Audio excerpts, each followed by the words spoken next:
Hello, my name is Tia Graham, and welcome to the Police Accountability Report. Today, we're going to shift a bit and focus our attention on another aspect of the criminal justice system that has an outsized influence, but rarely gets the attention it warrants. I'm talking about prosecutors, the legal gatekeepers of our criminal justice system.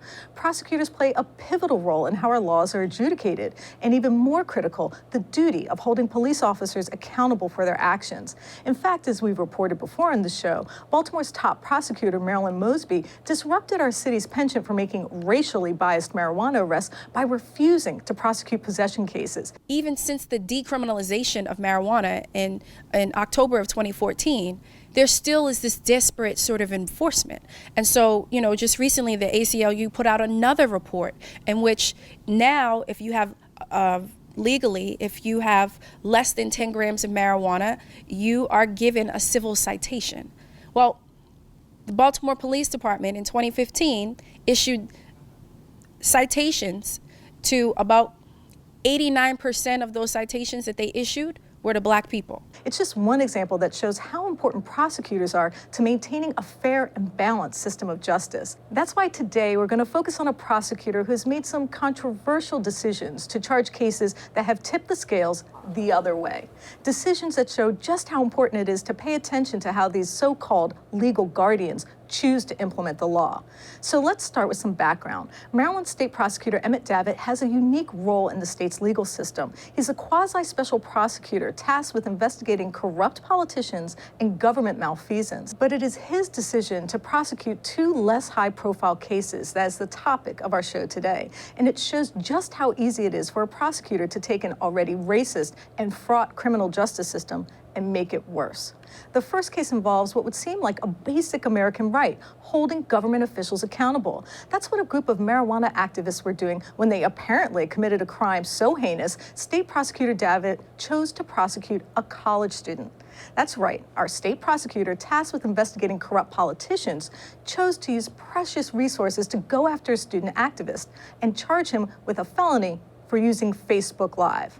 And to tell us how that happened and the consequences, we are happy to be joined by our guest, Jake Burdett.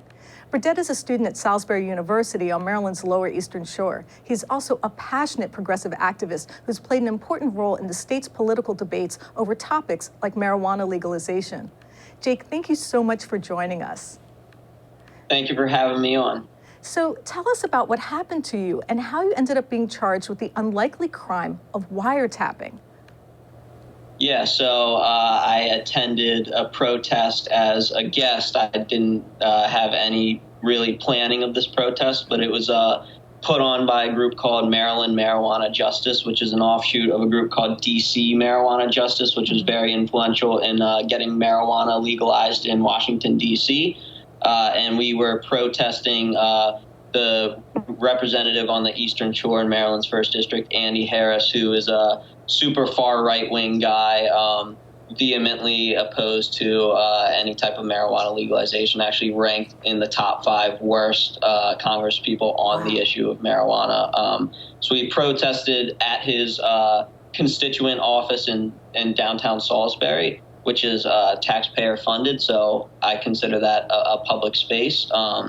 We went to his office, which was on the 7th floor. The building itself was a private building, but his office within that building was paid for by taxpayer funds, so public office. And there's about 30 of us. The staffer came out into the hallway. We were all live streaming the entire time because it is a protest after all. So we go into the office. He says only about 6 of us can go in. I was one of the 6 that went in.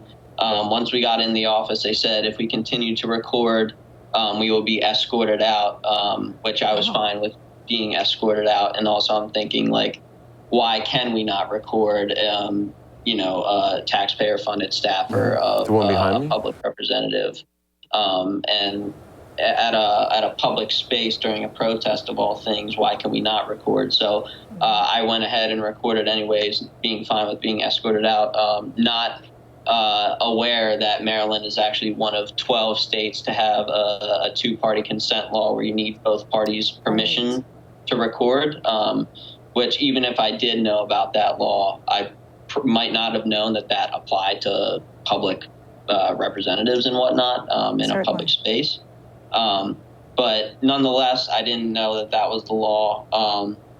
The following day when I found out that that was the law, and I had been live streaming it on Facebook. So when I found out within 24 hours, I deleted the live stream. I called the staffer personally and apologized.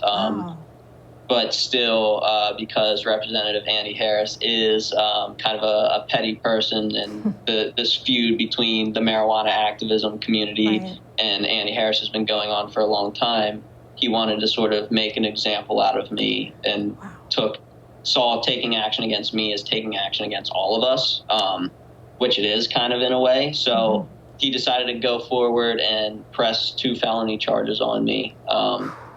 One for the recording, one for the distribution because it was a live stream on Facebook Live.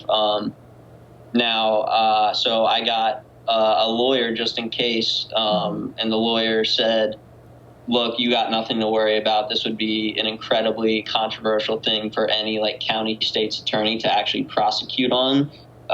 Even if you did technically break the statute, which even that is debatable. But even if you did, it would be just such bad PR for a county state's attorney to move forward with it that they wouldn't do it because it's cracking down on a citizen peacefully protesting an elected official. So a lot of First Amendment rights questions involved there. So he was telling me it's not going to go anywhere. I have nothing to worry about. I knew that they were doing a police investigation at the time. But, a couple of days went by, then a week went by. We didn't hear anything. Then 2 weeks went by, then 3 weeks, and then a month.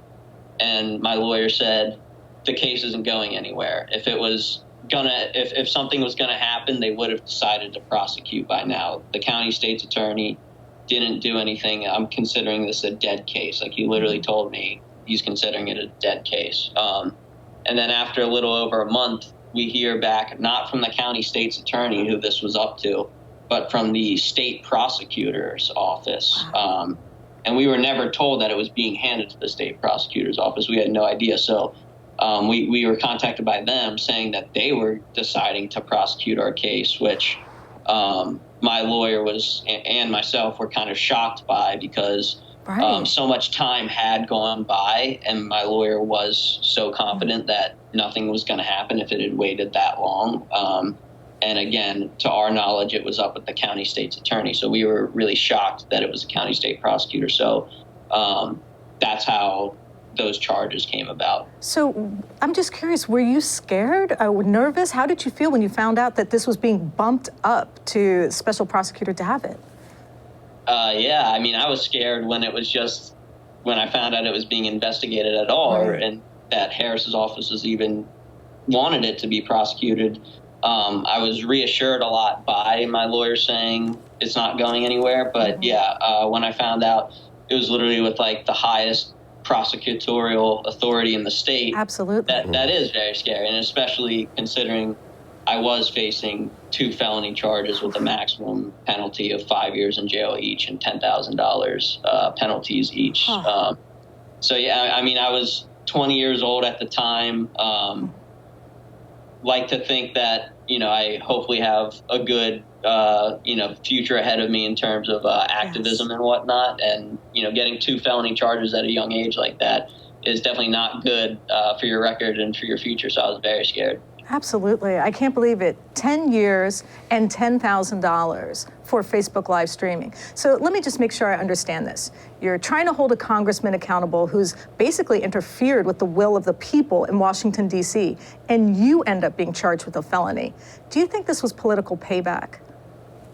I can't say for certain. I can only speculate. All I can say is it's uncanny that so much time went by and that it took so long for them to decide to prosecute this. And from my understanding, the prosecutor, Emmett Davitt, does seem to have a bit of a history of questionable prosecutions, including the Sewell case, which you all have been covering from the start. And he does seem to have a pattern of, politically motivated prosecutions. And I would think as a state prosecutor, your duty would be to really make sure that you are protecting citizens from overreach by people in power rather than protecting the people in power from the citizens, protecting them from something that's not even against the law in 38 other states. And had I done what I did in Harris's D.C. office, it would have been completely fine and legal. In fact, groups have done that and nothing's happened. But when a progressive activist does it in Maryland, I guess it's an issue for whatever reason. So I can't speak 100% to his motives, but it does seem like he's taking the side of the people in power rather than the average person. You know, Congressman Harris has played an enormous role in trying to prevent D.C. residents from deciding to make marijuana legal. Can you talk a little bit about that? Yeah, so marijuana got legalized in Washington, D.C. I believe they put it up for direct ballot initiative, and it got passed by the will of the people, as it's happened in most states that have gotten it legalized. So the people voted through direct democracy that we want to legalize marijuana, for the consumption, possession, and to have it legalized so that stores can sell it like alcohol or any other product. That's what the people wanted. But Andy Harris, because he was so vehemently against it, he was on one committee in Washington, D.C. I believe it might have been the Appropriations Committee, and he used his power on whatever committee he was on to basically water down the legislation and make it so that marijuana is legal for possession, but stores cannot sell it legally over the counter. So they actually have to do this weird loophole where it's like, rather than going to a pot store in D.C. and just getting an eighth for like $30, you have to buy a pair of flip-flops for $30, and then it also happens to come with the free gift of an eighth of weed, which costs about the same price. So he's made it significantly harder for businesses to operate and for people to use marijuana without having to jump through all these weird legal loopholes so that they don't get locked up. And it's completely anti-science based position. And interestingly enough, when you look at Andy Harris's open secret account, he actually took over $40,000 from the pharmaceutical industry in just 2017 to 2018 election cycle. That's incredible. That is absolutely incredible, because I was wondering what would motivate him to work against the will of the people, and it seems like it's the almighty dollar. So Jake, I know you were forced to take a plea deal. Can you tell me what happened?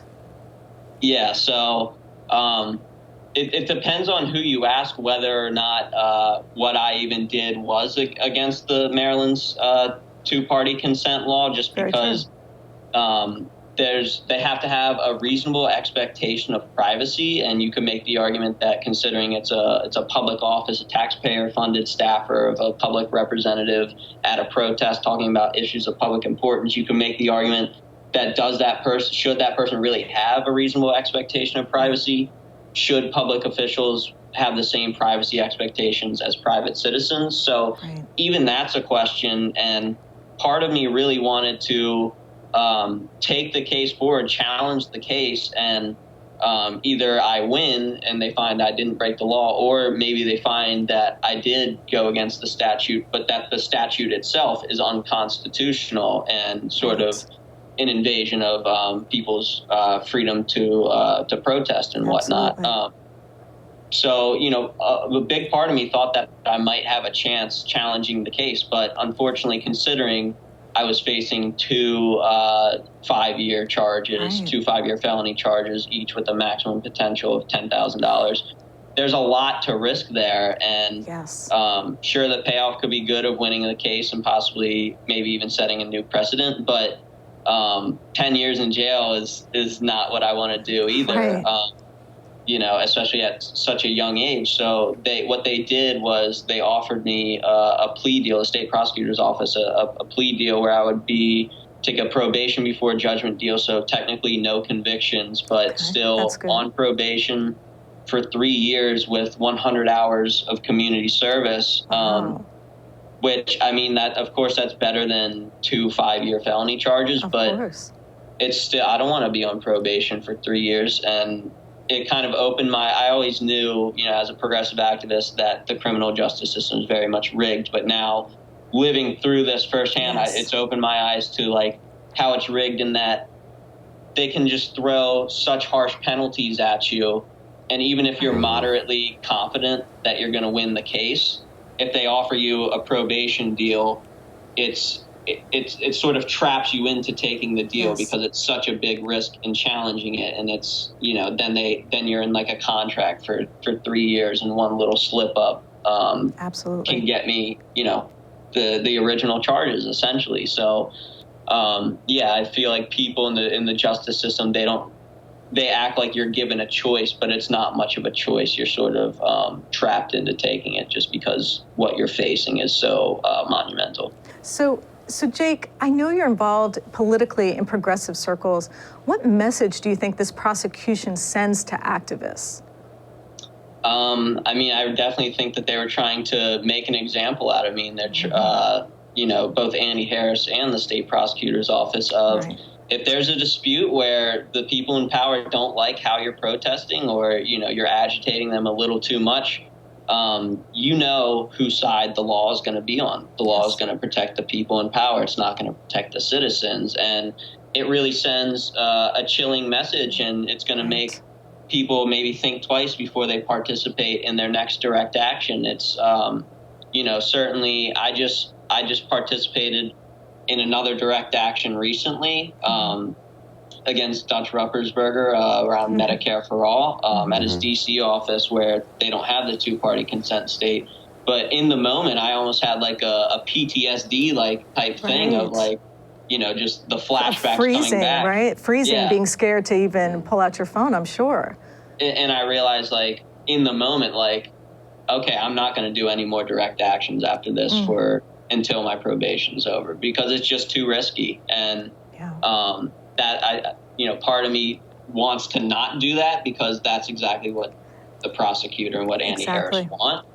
But then the other part of me is like, well, it's also my freedom on the line and other people's freedom on the line, because, are you willing to go to jail for your cause? It's a big thing to commit to, and most people aren't going to do that. So that's definitely, I think, the people in power's goal. One interesting development this week that shows a stark contrast to David's decision is what happened in Baltimore. 7 student activists at Johns Hopkins University protesting a private police force. They were arrested this week. But Baltimore prosecutor Marilyn Mosby yesterday said publicly she would not prosecute the 7 activists that were arrested. Jake, what do you think about her decision? I think she made the right decision. She recognizes that sometimes the police might abuse their authority, and that legality is not necessarily always morality. Sometimes the law is not right. The JHU situation is something I've been following for a long time. In fact, I was collecting petition signatures to override that earlier today. I think, private police is something everyone should be concerned about. It's not just JHU. It might start at JHU, but suddenly every private institution wants their own private police force. And if the students themselves don't want that on their campus, they have every right to protest that. And I'm glad that the state prosecutor recognized that the Baltimore police made the wrong decision by cracking down on them peacefully protesting like that. Even the crackdown itself was pretty bad. I mean, you had the police like misgendering some of the protesters and just being generally, very disrespectful towards them. I want to thank my guest, Jake Burdett, for joining me, and my reporting partner, Stephen Janis. And I want to thank you for joining us at the Police Accountability Report on the Real News Network.